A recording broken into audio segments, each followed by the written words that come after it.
I just want to get in my presidential state of mind. I'm going to tweet later, and this helps me think like our president. Now,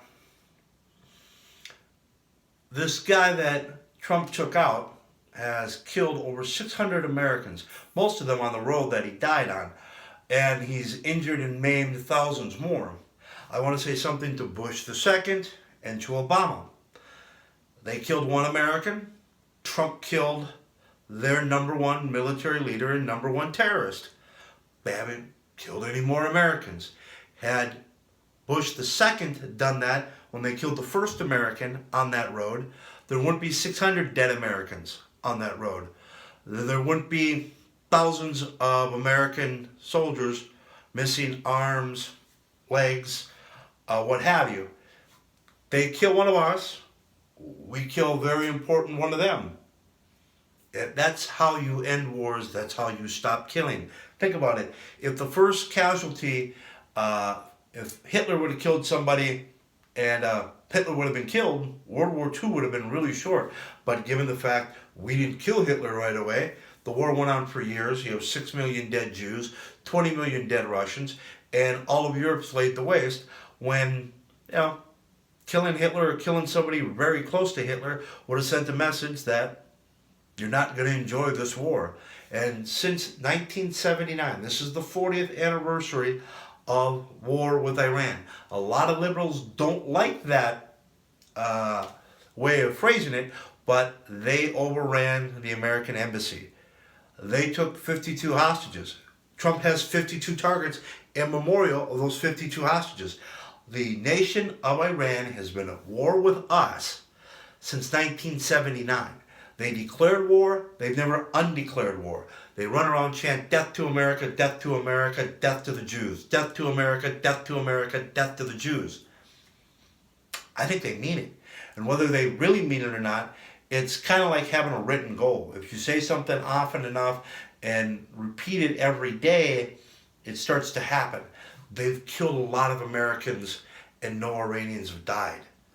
Well, they killed an American while Trump's president, and the number 2 person in their government and the number 1 Iranian sponsor of terrorists dead. And the fact that Trump killed them on the road in which he has killed and maimed hundreds of Americans is just poetic justice. And the idea that he had to ask Nancy Pelosi, a woman who's never ran for president, for permission is asinine. The Democrats they're in bed with terrorists. They're rooting for the Iranians. If it's Trump versus the Iranians, the Democrats are rooting for the Iranians. By the way, the Iranians have been seeking a nuclear weapon for 40 years. Their stated goal is to nuke Israel and to nuke us. When Trump says they will never get a nuclear weapon, what I hope he means is that if they get much closer, he's going to hit them so hard that he'll take away their ability to make a nuclear weapon, and that'll be the end of it. And if you want to consider that an act of war, I'd rather go to war with somebody before they have nuclear weapons than after, particularly when those people are seeking nuclear weapons for the sole purpose of continuing the genocide and the Holocaust that Hitler started, and including us, the United States, in it. They get nukes, they're going to nuke Israel, and they're going to threaten to nuke us, and they may nuke us. Or we can hit them so hard we can take out their nuclear ability first. One way or the other, it's their choice. They're at war with us. They've said they're going to nuke they're going to nuke the Jews and they're going to nuke the Americans. Do you want to wait until they get the nukes and find out if they're serious? Do you want to be blackmailed by them? Or do you want to use military force to take away their ability? The sanctions and everything else are simply about them giving up their nuclear ambitions. They don't need it for energy.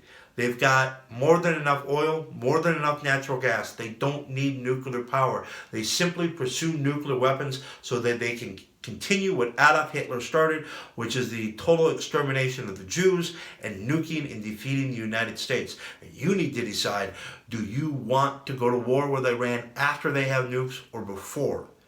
I want to do it before. That's why I support Donald Trump. You're watching mypresidenttrump.us. My name is Tim Anderson. I love Donald Trump. Thank you, Mr. President. and sitting on this throne right now does make you talk a little bit more. It just lets everything kind of flow out of you. I get why you do it. By the way, good morning and God bless the United States of America.